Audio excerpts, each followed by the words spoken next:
afternoon, and you're very welcome here to the beautifully appointed balcony of the Wilson Lynch building at the Galway Racecourse, where we've just had the unveiling of the weights for the 2020 Tote Galway Plate and the Guinness Galway Hurl. And I'm delighted to be joined by the General Manager of the Galway Racecourse, Michael Moloney. We also have the man known punting-wise as the Williamstown Wizard, Johnny Ward, and Colin McHugh from Ladbrokes. Good afternoon, gentlemen. Good afternoon. Afternoon, George. Thanks. Michael, we told you first the Tote Galway Plate and the Guinness Galway Hurl, and we have other weights as well for the Guinness Handicap Hurl on the big Handicap Hurl on the Friday. A fantastic entry, Michael, quality-wise and numerically.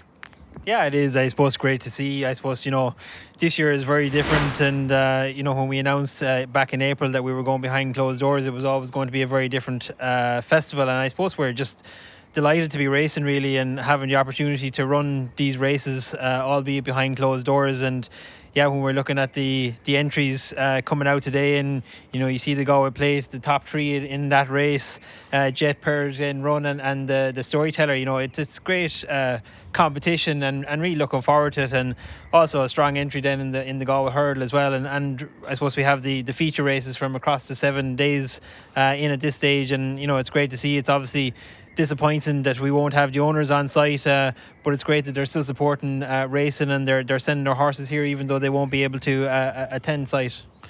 Johnny, you look at both the entries for both races, and we have, as Michael said, the entry for all the feature races. I think it's testament to the way the Galway Festival has went and progressed over the last number of years, Johnny. The strength towards the top of the weights and the ratings. The ratings of these horses are so much higher than they would have been, say, less 10, 12 years ago. Yeah, I think Galway has kind of redefined summer racing to a large extent. To have a mixed meeting like this, you see all these national hunt horses now that might otherwise kind of be taking their summer holidays. They don't anymore because the prize money is too good here. The Galway Hurdle and the Galway Plate are basically top class races. They might be handicaps, but the winners that they produce.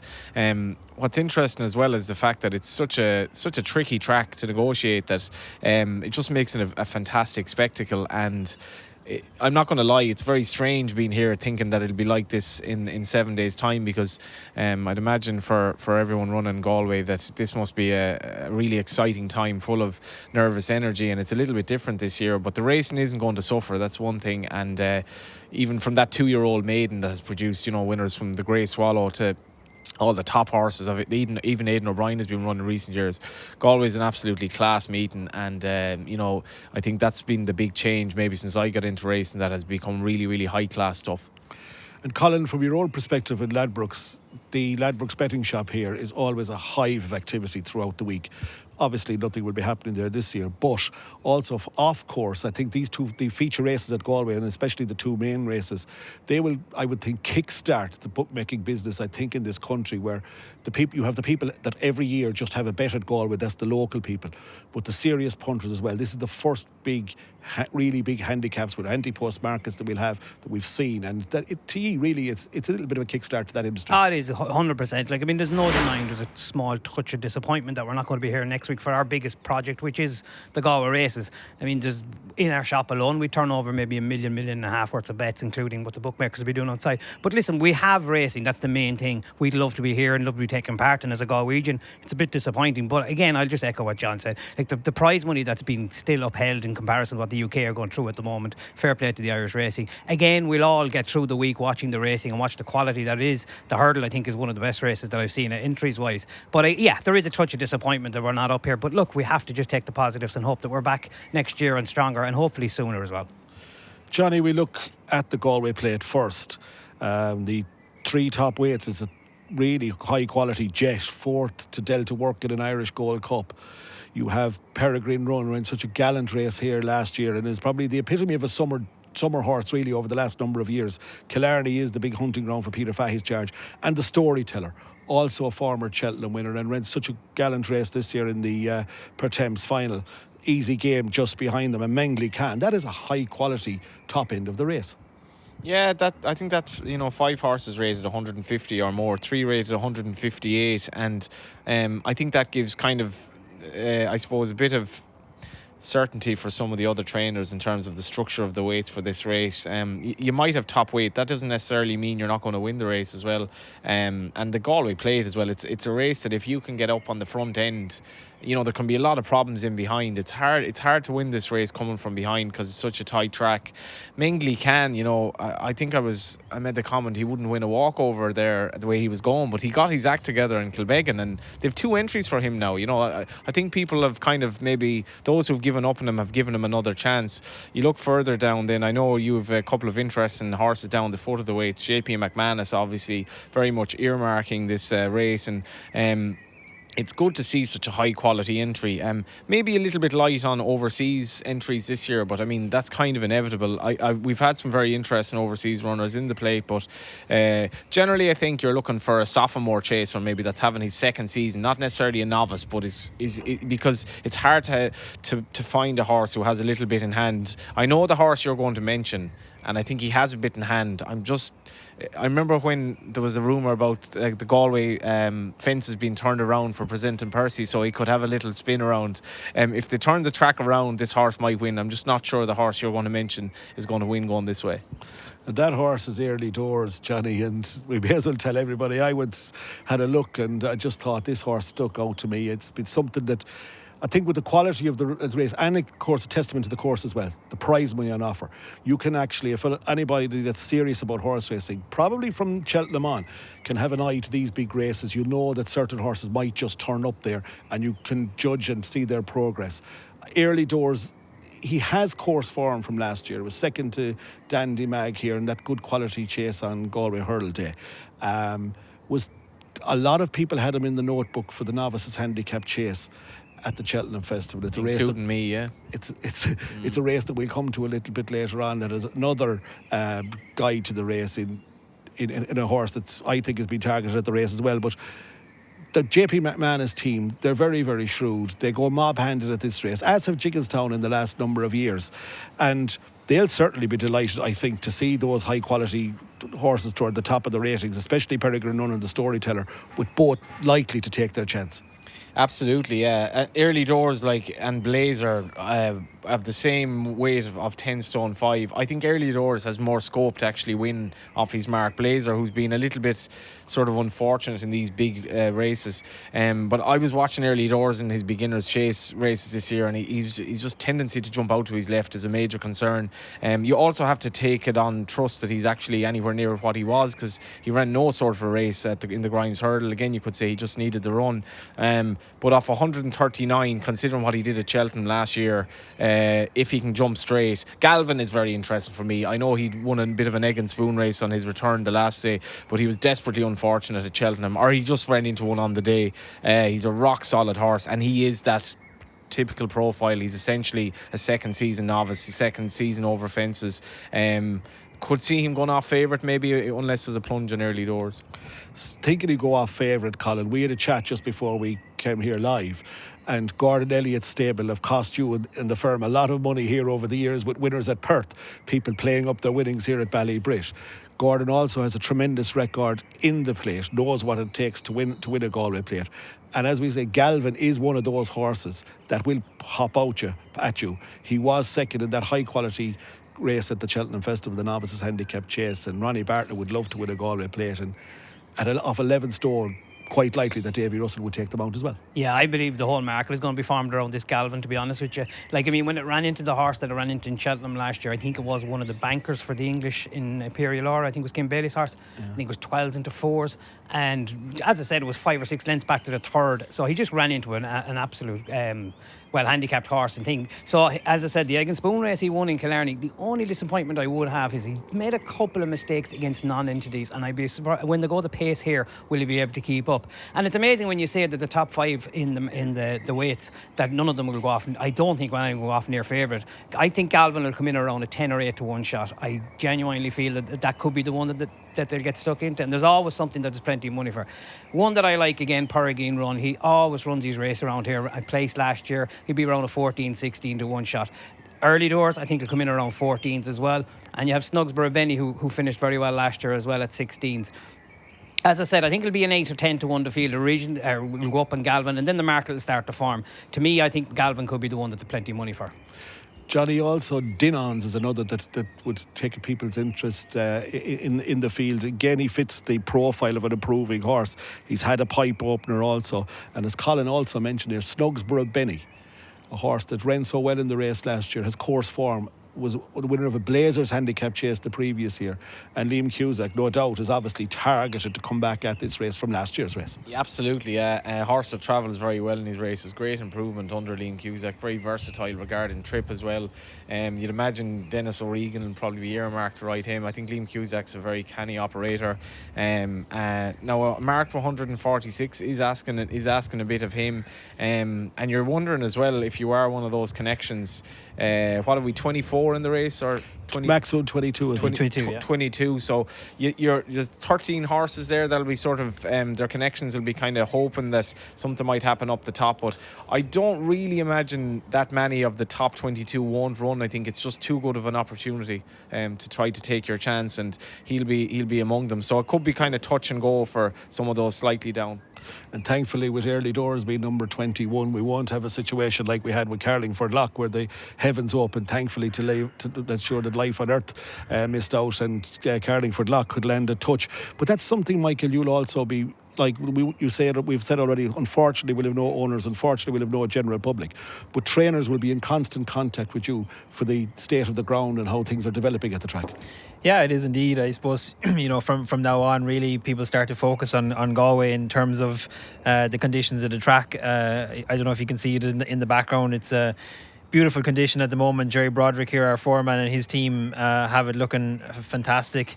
The National Hunt course at the moment is good, and the flat is a little bit easier. It's good yielding. I think we're looking at a dry forecast, for the next couple of days, and maybe some rain next week, but not an awful lot. And I suppose that then turns it around for us to maybe look at the potential of water, and which puts the ground conditions back on us and makes it a little bit more difficult. It's hard to please everybody in terms of ground conditions. We'll obviously want good, safe ground, and that's what we try and produce every year, and this year will be no different. I think one thing that's interesting about the Galway Plate this year, and Johnny mentioned it, it's obviously difficult to ride. It's a difficult track, but the way the race programme has worked out, Wednesday will be the first National Hunt racing taking place at Galway this year, and the Galway Plate is going to be the first race over the fences here at the festival. So it's just interesting, that no one's going to have an opportunity to have had a ride on it since last October, and it'll probably take that little bit extra cuteness to navigate the track, with no one having been on it for a long time.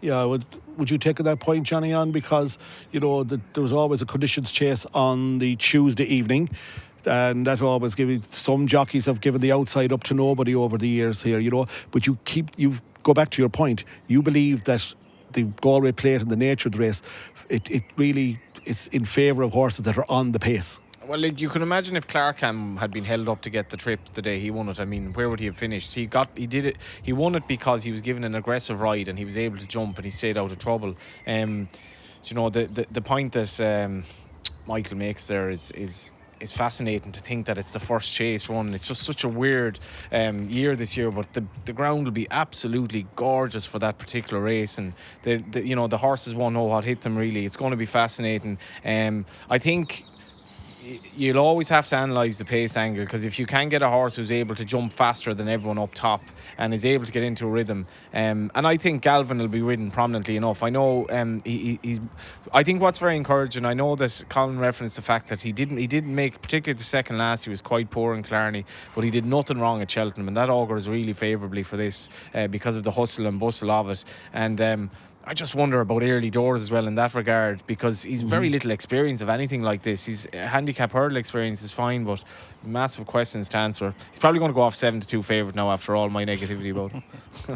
Another Carlingford Lough. We do hope that we'll get something better than 7-2 when it just comes one, out. George, at the top of the weights as well. The easy game. Don't forget, he nearly spoiled the party on Faheen last year. I mean, I think it fell in the RSA last year in Cheltenham, but the run in Leopardstown against Faheen was a top class run. He did, and he just did not get home in that ground. You'd be thinking that this is possibly his ideal trip, and I'm certain that horse is also a winner over hurdles at this track, and you cannot emphasise enough that course form gives you a couple of pounds in hand round here. I just think it's fitting. So you believe that your market will be formed around Galvin as I the do horse believe you're it, taking? especially after, and I mean, I know Boris must have went off around 10 or 12, but it was first seen at 20 and 16 and was taken very soon. So I think that there'll be a little bit suspicious that Gordon might be going in again with another gamble, and it looks all the hallmarks for Galvin. Now, Michael, the Galway hurdle is the richest handicap hurdle in this country. It has been for many years. The prize money has held up superbly this year. We've an entry of 39. Your top rated is Aramon and Petit Mouchoir, who is third in the champion hurdle. That again emphasises the quality we have in the entry here. Yeah, it is indeed, and I suppose, as we discussed, it's the quality of the track really in the last couple of years. We've seen these races improve year after year for the last 5 years. You say the Galway Plate, looking at the top highest rated horses that we've had in it for many years, and then the Galway Hurdle again, something similar. And it's great to see the likes of Shooter City coming back to have another go at it. Wouldn't it be great to see someone doing back to back? I think it hasn't been done since the early 80s, and also a couple of horses entered from the UK, which were lacking in the Galway Plate. So it's nice to see. Dan Skelton's obviously been a big supporter, and he's a big supporter of the summer festival here and what we do. So it's nice to see those in as well. Again, I think it's a great card, and really looking forward to it. Now, Johnny, Petit Mouchoir and Aramon joined top weights. Felix Deji not behind them. We talk about Tudor City there. He's trying to emulate Pinch Hitter, who was synonymous with this track. Pinch Hitter turned up in the mile handicap and then turned up in the Galway Hurdle and generally won them every year. A fine, lovely grey horse that made hay for Noel Mead supporters back in those days. It's a lot harder to go back to back now. Tudor City, the hustle and bustle of last year's Galway Hurdle played into his hands. I thought he ran a nice race, and I'd emphasise the word nice, at Cork last time out when he met some interference. He needs, though, to improve on last year's effort, I think, to win a Galway Hurdle of this mark. I think everything went right for him last year, to be honest, as well. Robbie Power just, he got the breaks. He is a horse. I remember backing him in his flat handicap when he ran here. What would that be, 3 years ago now? 4 years ago, when the town and its mother-in-law was on, I think, a 3-1 favourite. Dave Keane, I have to give Dave a mention. He gave me word for the horse the day before, and by the time I'd put on the bet, by the time I'd left the racetrack, this was the day before, he'd absolutely collapsed in price. Not to mind that there was still 24 hours to race. Fran Berry, who's been a brilliant addition, I think, to the racing TV screens. Correct. But he was a good addition to Galway Punters that day. He got up by a neck or something. He was only run over a mile and one or something that by night. a head. He was about 12th turning for home, and I think it was the actual support from those who had financially invested in the stand that got him home. I know he's a horse that's been very dear to you. Strange thing now, it's very rare I'd be talking to Harvey, Tony Martin, the phone, but I had a missed call from him today, and I spoke to a lad who'd know him well, and I said, it's very interesting, a missed call from Harvey, and he said it's probably went off by accident in his pocket. And I texted him, and he said, actually, that went off by accident in my pocket. But it must be a sign, George. Why am I getting a missed call from Harvey on the day this is happening? So Tudor City is if he gets in off the 11-2, he's not probably the worst sort of each way bet in the race, because he will run well, and he'll love the hill, and will love the hill, and just you can imagine, Tony's horses have been sort of creeping into form. I think the way his horses are ridden, they're a prisoner to luck. You need things to go your way, but for me, if you look at Aramon and Petit Mouchoir, they clashed obviously the last day in the Grimes Hurdle. There was another very interesting horse behind them on that occasion. That's a key form for this race, but I'm very interested in a couple of other horses that'll be further down the weights. Colin, you stuck your guns to the mast by saying that the race will be formed around Galvin, the market for the Galway Plate. I think the Galway Hurdle market will be a lot more open, because I think there'll be an awful lot of horses backed in this just by looking at the entry. Yeah, I totally agree with you. I think this could be your 10-1, 12-1 the field start. Obviously, something will come live after it. Yeah, it's all factored into the Grimes Hurdle that was run in Tipperary recently. Now, one of the significant things in that hurdle was there was fortunes for Petit Mouchoir that time. I think it went off around 11-8, 5-4. I laid him. I couldn't get over it, but I think he'd one horse run against him. Yeah, I totally agree with you that, and Aramon was the only horse that possibly could have beat him, but he beat him when he was weak in the market, and to me that's very significant. I think Aramon must be going to come on for that race, and he's second in the county hurdle, was as good a run last year this year as I've seen. Now in that race there's a horse that I know Johnny doesn't really like, but I think he's going to win a pot someday, and that's Build Me Up Buttercup. He travelled fantastic in Leopardstown and got outrun by, what was that, Charles? Those days gone by? Those days are gone. And then he travelled well in this Cheltenham, one will absolutely and break your heart. She will he'll absolutely frustrate you. break your. But I She'll think you break need your that. heart. I think you need that in Galway. Yeah. I think something jumping the last. You need to get frustrated, or you need a winner. No, you just need someone in the bunch jumping the last, as they say. But the county hurdle from this year's Cheltenham is a big significant on this. But yeah, Wonderleash could come very live. Charles gave him a lovely nurse in that as well. Finished third, and again, I think that will go off around 10 or 12 to 1 favourite. There's a horse in that race as well that if he gets an easy lead, they might be catch, which is impossible to say in our Galway hurdle. But Felix Deji, the run in Navan the last day, it was farcical the way it won, and that was top class. I think that hadn't ran in a year, but like that ran in Envoy Allen's bumper and was travelling down the hill with them, so he had the pace to go with it, and then was off for a year. And I think he won. Didn't he win in Aintree there? He bet Aramon in thing. I think that could be the one that could come live. But then again, will you get an easy lead in Galway in the Galway hurdle? And significant as well that he's brought back, and obviously that run in Navan to get him right for something like the Galway hurdle. The connections in it love to win the big pots. They put a lot of money into the game, but they thrive on winning big handicaps and the very, very valuable races. Colin does make a very valid point, Johnny, I think, on the race. But also you have a little bit of an insight into the UK Challenger. We'd love to see Ollie Murphy over here. We've seen him many a time when he was involved with Gordon Elliott, assistant to Gordon Elliott, and Hunter's Call. I believe a relative of yours once owned this horse, Johnny. Yeah, Michael Ward of Ward and Burke. I was actually annoyed at him because he sold this horse to England, and I can't remember what they got for him, but I was saying I definitely would have been able to put a syndicate together because I thought he was a really interesting horse from the background that he had. And then he ran in the Ladbroke, and he actually bolted up, and that was...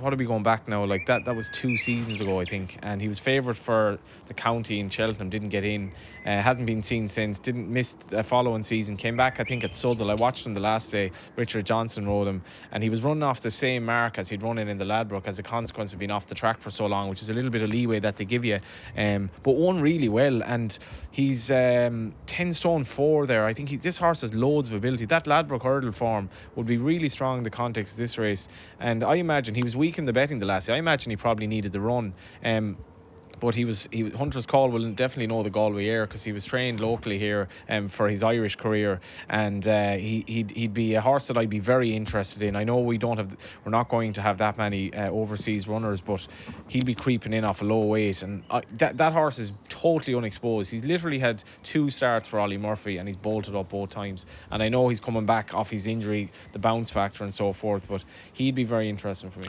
Moon over Germany is another one that's interesting. Was well touted for the Grand Annual Chase.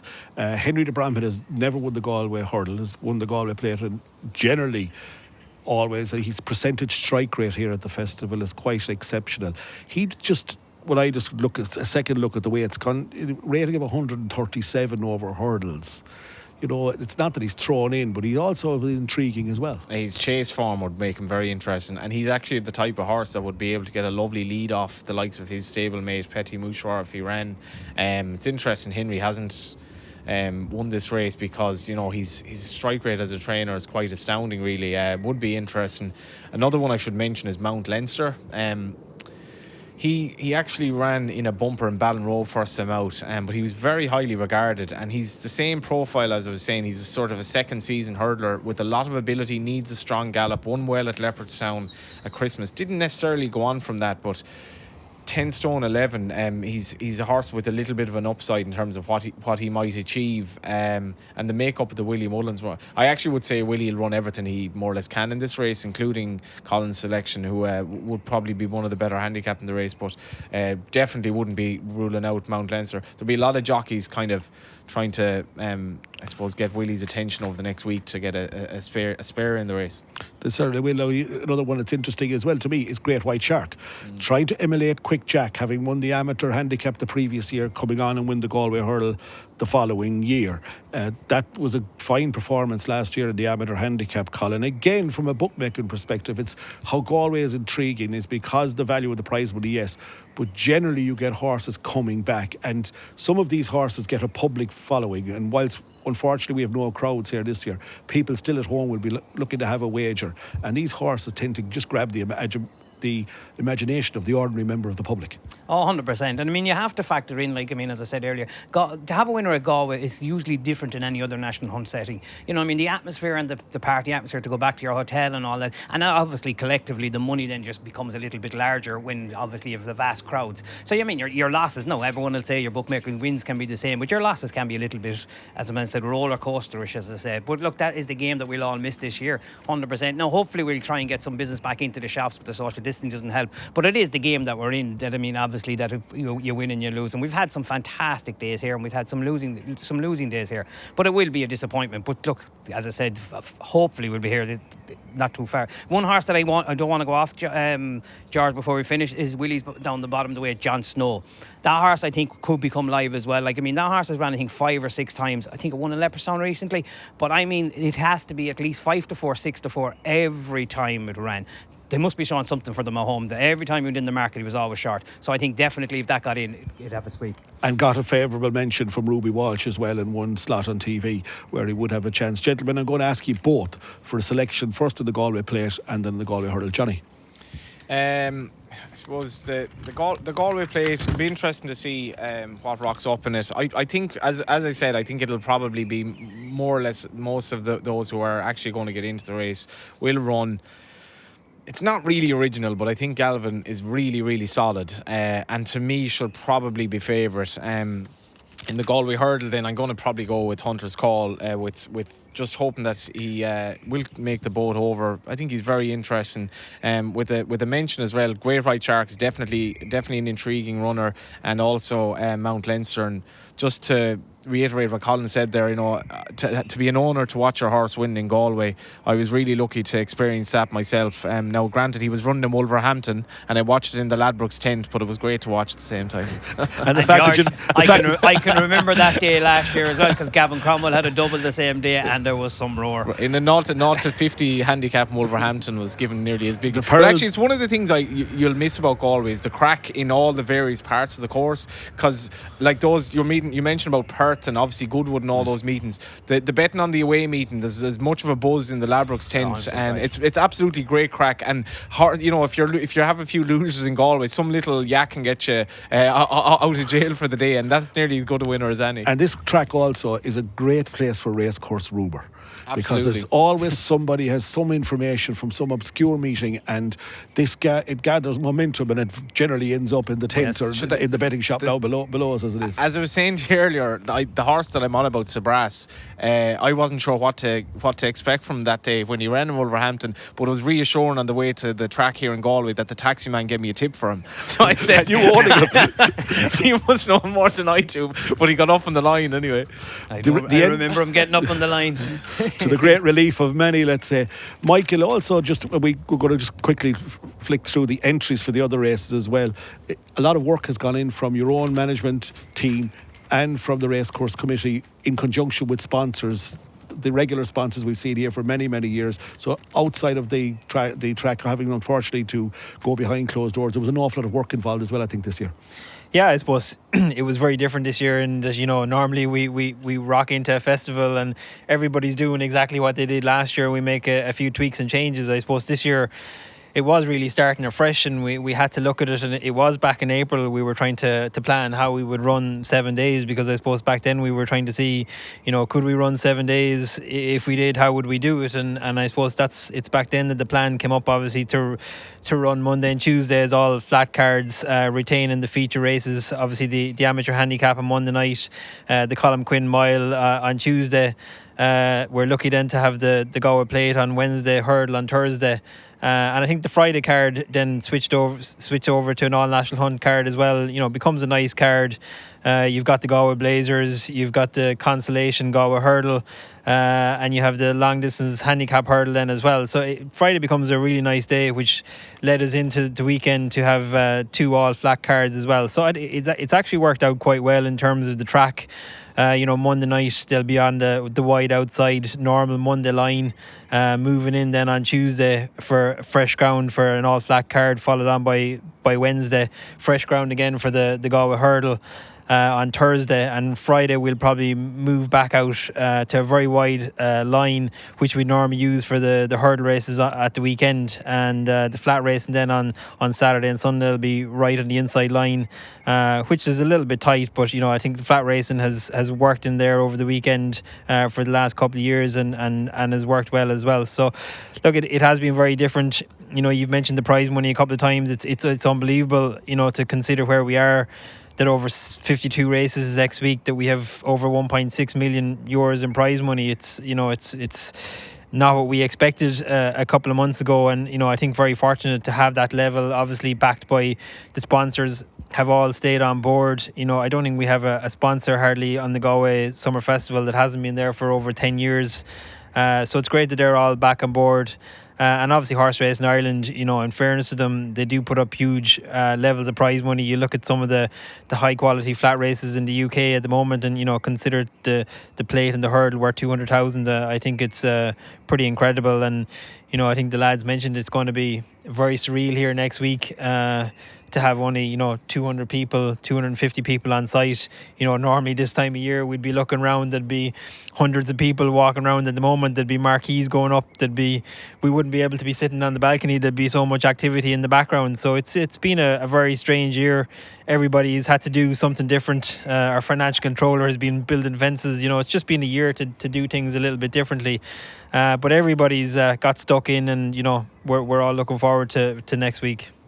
That's also something as well, Johnny, touch on the consolation races for the plate and hurdle. You spoke about how you'd see a lot of the fancy runners in the main races turning up. It's good that there's a pots like that as well. And that staying handicap hurdle that was traditionally run on the Saturday was run on the Friday now. That's a very, very good pot. And again, you have a few overflow entries from the Galway hurdle. So it just really shows that people are supporting the Galway Racing Festival, and the quality again is going right through the festival from the Monday to the Sunday. Yeah, like I was only half joking about wanting to have a winner at Galway, like, because the winner that's rated 70 or whatever, the winner that's rated 65, if you're hatching a plan for those sort of lower grade handicaps and stuff like that, it's very hard to win around Galway. But to be able to actually lay one out and pull it off, and those gambles, when you think of gambles pulled off by the likes of Michael O'Callaghan and these smaller trainers that just plotted one for Galway, and when you're thinking, we haven't mentioned Dermot Weld yet, to paraphrase a certain man, he hasn't gone away, and he'll definitely be targeting something here. I can't wait to see what that 2-year-old maiden throws up. Galway is just absolutely full of intrigue from the top races. Personally, top grade handicap chases for me, betting wise, I find them very tough. I prefer to be looking and plotting at one of the lower grade flat handicaps, because I think they're a little bit easier, that the horse might have something in hand. But as you say, George, the racecourse rumour just might be on WhatsApp this year, because we won't be here, but there'll be a lot of racecourse rumour. There will, and you mentioned Dermot Weld. You mentioned how he farmed that famous 2-year-old race. We just look at the quality of horse that's ran here. Last September, little did we know, when Persia won the 2-year-old maiden, that the horse finishing 10th was going on and win the Epsom Derby. But that's what Galway is. As I always like to hashtag it, where champions are made. This track has really thrown up some superb horses on the flat as well. And when you see Aidan O'Brien now having a go constantly at this maiden, where Dermot Weld always farmed it, the odd year Jim Bulger might win it, Colin the odd year, Kevin Prendergast could come to year rescue by beating a Weld hot pot. Kevin won it a couple of times with the likes of Mudaris and horses like that. But the quality of these races and the flat races, and when you look at the Cullum Quinn Mile, the one that jumps out to me has Dermot, after I don't know how many years since he's won this race, but Yassar is a horse who won an Irish Lincoln. I think he won an Irish Lincoln or an Irish Cambridge, I'm not too sure, a big handicap up the Curragh, but he already has a horse that has jumped out at me when we see the weights later this week. But his current rating of 98, it's towards the high end. But he certainly is a horse I think that the Well team are minding for Galway. He's a load of ability, that horse. He's remember him winning well around the Curragh, and I'm definitely just looking through the entries here to see if Willie Mullins has targeted Anthony in the race, because I know he can. He's had such an amazing record in recent years. Maybe he doesn't have an entry this year because it's a particularly good race for horses that don't necessarily really stay over hurdles but have a lot of class, and that's obviously what he's done in the race. I love this race, I have to say. I think even Aidan has some lightly raced horses there entered in it as well, the likes of San Pedro and horses like that. Ger Lyons has entries as well. Ger having 2 classic winners already this season. Even Gavin Cromwell has targeted targeted it. I see the aforementioned O'Callaghan there and Aidan McGuinness, who's had so much kind of look around Galway as well. Only Human for Jessica Harrington, very interesting horse, has been overhurled. Salt and Stall for me is a horse that's probably been laid out for this race. Torrent Shaman works the house down for Jesse. Strongbow won his maiden at Roscommon. Paddy Toomey thinks the world of him. So many angles. Even look at Toronto there for Aidan O'Brien. Just a fascinating race. Without a doubt, one of the most fascinating races of the week. It certainly is. And Colin, again, you know, we could go back 10, 15 years. It was all about the plate and the hurdle from anti-post markets. But once we see the formation of the weights of the amateur race and the Colin Quinn Mile, we have the Clare Galway Hotel Day, the hotels on the opening day. Those races, that amateur race and the Colin Quinn Mile, they also have grown in the anti-post market. And again, going back to the strength of competition here. Oh yeah, it adds to the mystique of what the week is all about as well. You see horses with multi-entries. I think the name escapes me at the moment. The horse that won here 3 times, went on to win in Leopardstown. One Cool Poet. That's One Cool Poet. Like, I mean, that owner, I think one of the owners is from Offaly area. Like, I mean, he's entwined with racing. He loves racing, but to do that has just been fascinating. And as he said, it's just made his life now at the moment, the same horse. And that's one of the fascinating things around here is when you do get a plot that comes off. Thankfully, it's 90% of the time a small bunch of owners that have plotted up well, and it's be delighted to giving them the cash as well. Another factor as well, I mean, obviously Goodwood is going ahead at the time as well, but I just remember the time Aidan and have horses over in Goodwood as well, and the whole racecourse is on. Like, nothing will ever make me forget about the time the Winters horse Miss United won in Goodwood. The roar that came up, the marquee shook, but the atmosphere, that was fantastic, and that was what it was all about. And lads went back into town celebrating Mick Winters from Cork or wherever he's from, giving them a winner. Fantastic occasions. I think she got a bigger roar here than she got in Goodwood on the same day. Unreal. Everybody was on to it. But gentlemen, thank you very much for joining us. We look forward to the racing, Michael. It'll be still 7 days. It'll be still Ballybrit. The track will be in pristine condition, and all we can do is look forward that next year when we do return, we will return with crowds, with owners, but also that we're all healthy and everybody is healthy. We'll hopefully return in 12 months' time. Yeah, I think the racing industry has been doing a great job to get racing up and running, and you know, we've been racing for a good number of weeks now, and everybody's in the groove of it. They know what's happening on course. You know, they arrive every day. It's, you know, there's huge health screening process in place, and you know, unfortunately that's the times we're living in. But as you say, I think, you know, we'll be given lots of activity about what's happening behind the scenes at Ballybrit this year. You know, there's obviously people will be tuning into RTE for the first 4 days, and racing TV right throughout the week, and obviously Galway Bay FM and our own social channels. So I think there's going to be a huge opportunity to get involved in Ballybrit and have something to look forward to for the whole week. And from a punting perspective, Johnny, one thing you and I both agree with, that there'll be a winner at least in every race, and it's about us to try and find them. But the mystique of the strength of the market in Galway, but the mystique of backing a winner in Galway still will appeal to an awful lot of racing people. Absolutely, yeah. It's not easy in Galway, but you know, it's definitely a good opportunity to do. I'm definitely one for dreaming big. I think do your lucky 15s, do your Yankees, and get on early. You know, the prices, and Ladbrokes will have this price up quite early. You know, and bookmakers will want to get your money. I know from speaking to Colin, like, a lot of the shops could do with a bit of business. It's not easy from coming out of COVID. It's been businesses down in many places. Even in Galway today, in a cafe, the man running the cafe was giving out that small businesses need help, and you know, bookmakers will be looking for your cash next week. And what people forget, Colin, is that the bookmaking industry, when you look at it throughout the country, your own offices, the amount of employment it creates, and everybody is earning money, the staff, you know, the staff are wondering about their jobs as well, because they need people coming into offices. 100%. Like, I mean, I don't want to come across this as from the bookmaker fraternity. I work in retail myself, and like, I mean, there is thousands of retail staff that we do need the business to get back in so we can justify it. And I would say, if you give me the opportunity, first of all, to say best of luck to Mike and the team next week, and we've had a great association for 15-20 years, but also, can people just factor in, if there is a vast amount of crowd coming to Galway, that there's social distancing and limited numbers allowed in the shops. So if you're going to have a bet, especially the locals we want to look after, try and maybe get that bit earlier, and we'll get you in, get the bets on, because there could be some parts congestion, and we don't want to be turning people away, but we literally cannot exceed our numbers inside in the shops. That's very well said, Colin. Well, thank you all for joining us this evening. We hope you enjoyed our preview of the Galway races, especially the 2 big feature handicaps and the shoulder races. We all look forward to them next week on Galway Bay FM. We'll have every race live, and be tuned, because I believe that Sheila Lavery has plotted one up for Ballybrit, and we'll reveal all next week. Galway Bay FM.